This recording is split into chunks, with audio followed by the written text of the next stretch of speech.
আসাদুজ্জামান বাবু আজকে যে টার্মিনালে যে বক্তব্যগুলো রাখছে সম্পূর্ণটাই ভিত্তিহীন, বানোয়াট এবং মিথ্যা। সে আমার কমিটির যুগ্ম আহ্বায়ক, বর্তমান আমরা রানিং কমিটি। আমি যদি 10 টাকা পাই কোথাও, তা সেও তার 5 টাকা অংশীদারিত্ব পায় এবং আমার পরিশোধ পায়। কিন্তু বর্তমান আমাদের কার্যক্রম ঐক্য জোটের আবেদনের পরিপ্রেক্ষিতে আমাদের বন্ধ হওয়ার কারণে হয়তো বা অর্থনৈতিকভাবে আমরা দুর্বল, আমরা অর্থনৈতিকভাবে অতটুকু আমরা পাই না বা আমরা চলি না। আমরা কোনো রকম ভাবে যে পয়সাটা হয়তো বা 50-100 টাকা কোথাও থেকে যদি আমরা অনুরোধ বিনোধ করি পাই, সেটা আমাদের অফিস স্টাফ আছে, নাইট গার্ড আছে, তাদেরকে আমরা দিই। ও নিজেই আহ্বায়ক হয়ে, ও তো নিজেই যুগ্ম আহ্বায়ক, আমার কমিটির আহ্বায়ক না।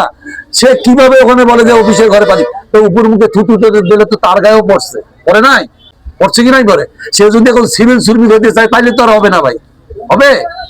আমার কমিটির মধ্যে যে মুকুল মিয়া যে ঐক্য জোটের আহ্বায়ক হয়েছে, আসলে কিন্তু এগুলো সব সাজা।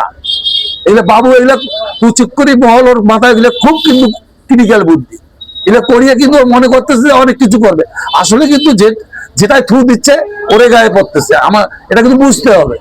আজকে যে বলছে যে অফিস ঘরে পানি, আমার কথাটা বুঝে, বা অফিসে এ নাই সে নাই, তাহলে ওর দায়টা তো ওরও, আমার পরিশোধ না।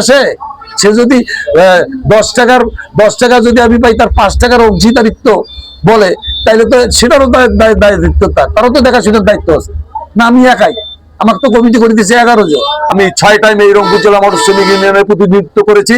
আমি 3 বার সাধারণ সম্পাদক পদে নির্বাচন করার পর এই 16 বছরে আমাকে জেতা ভোট দেওয়া হয় নাই, সেহেতু আমি এর প্রতিবাদ করি এবং পুনরায় আমি হাইকোর্টে রিটার্ন করি। বর্তমান আমার বিরুদ্ধে যারা করতেছে তারা সবাই ফ্যাসিস্ট, আওয়ামী লীগের দোষর, তারা মসজিদের দোষর। তারা মসজিদকে রক্ষা করার জন্য, মসজিদের সম্পদ রক্ষা করার জন্য, মসজিদের 4টা-5টা কাউন্টার বর্তমান প্রতিষ্ঠানে তার রক্ষা করার জন্য বিভিন্ন মাধ্যমে টাকা গ্রহণ করে তারা আমার বিরুদ্ধে এগুলো লেলি দিয়েছে এবং তারা আমার বিরুদ্ধে এই কার্যক্রমগুলো করতেছে। যারা আমার বিরুদ্ধে কার্যক্রম করতেছে তারা সকলেই আওয়ামী লীগের ফ্যাসিস্ট, বিভিন্ন শ্রমিক লীগ, চালক লীগের সদস্য।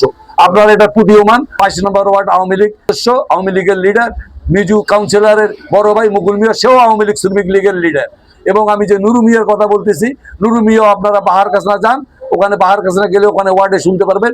নুরু মিয়া নিয়মিতভাবে আওয়ামী লীগের সময় হাসিনার জয়ের ছবি ছাপিয়ে ফেস্টুন ছাপিয়ে গোটা জেলায় এবং কেন্দ্রীয় বাস টার্মিনালে বিভিন্ন হোটেলে সে টাঙিয়ে দিয়েছিল। তো অনুরূপভাবে সিদ্দিক হোসেন, সেও একজন আওয়ামী লীগের ফ্যাসিস্ট। এবং রোনাতুজ্জামান মিন্টু, সে 13 নম্বর ওয়ার্ড আওয়ামী লীগের সভাপতি। এবং সাদেক আলী একই দেওডাবা এলাকার, সে আওয়ামী লীগের একজন সহকর্মী। কালকের ঘটনা হচ্ছে, কালকে কেন্দ্রীয় বাস টার্মিনালে বিভিন্ন জেলা থেকে আগত বাস পরিবহনের সন্ধ্যা 7 ঘটিকার সময় আমি দেখতে পাই মোহাম্মদ মুকুল মিয়া, আসাদুজ্জামান বাবু, নুরু, সিদ্দিক, জাহিদুল, কিছু সংখ্যক বহিরাগত সন্ত্রাসীদের নিয়ে বিভিন্ন পরিবহন, যারা বাইরের বাসগুলি স্টাফদেরকে ভয়ভীতি দেখিয়ে টার্মিনাল থেকে তাড়িয়ে দেয় বলপূর্বক। এবং তারা বিভিন্ন ভয়ভীতি পাওয়ার পরে তারা মেডিকেল মোড় এবং মডার্ন মোড়ে আশ্রয় নেয়। পরবর্তীতে সকালবেলা আমাদের যারা শাখার নেতৃবৃন্দ ছিল তাদেরকে আমি অবগত করলে তারা তাদেরকে আশ্রয় দেয় এবং তাদেরকে দেখাশোনা করার পর সকালে তাদের টিপ দিয়ে যাত্রী সাধারণকে নিজ নিজ গন্তব্যস্থলে পাঠায়। সকালবেলা কান্তা গাড়ির মধ্যে ওরা 20-25 জন সন্ত্রাসীদের নিয়ে আবার পুনরায় সকালে মেডিকেল মোড় যায় এবং সেখানে যা পরিবহন অচল অবস্থার সৃষ্টি করে, অরাজকতার সৃষ্টি করে এবং প্রতিবন্ধকতার সৃষ্টি করে। ও মেডিকেল মোড় থেকে ওখানে তারা খাওয়ার পর আবার এখানে মডার্ন মোড়ে আসিয়া যখন তারা এরকম পরিবহন অচল করার সৃষ্টি করে, বিভিন্ন পরিবহন শ্রমিককে গাড়ি বন্ধ করার হুমকি ধুমকি দেয়, তখন স্থানীয় শ্রমিক এবং জনতা তাদেরকে ধাওয়া করে এবং তারা পালিয়ে যায়। ঐক্য জোট আসলে মূলত কিছু না, এরা সব আওয়ামী লীগ দ্বারা তৈরি এবং মসজিদ এটা গঠন করে দিয়ে আমার পিছনে লেলিয়ে দিচ্ছে।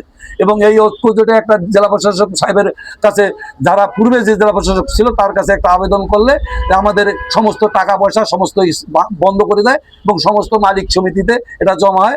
আমরা কোথাও কোনো টাকা পয়সা পাইনি। এখানে যে 10 টাকা করে উঠে যাত্রীদের কুড়ি দিয়ে 10 টাকা নেওয়া হয়, আমি খালেকের স্টাফ, এই 10 টাকাটা আমার হাত দিয়ে আমি চালু করছি।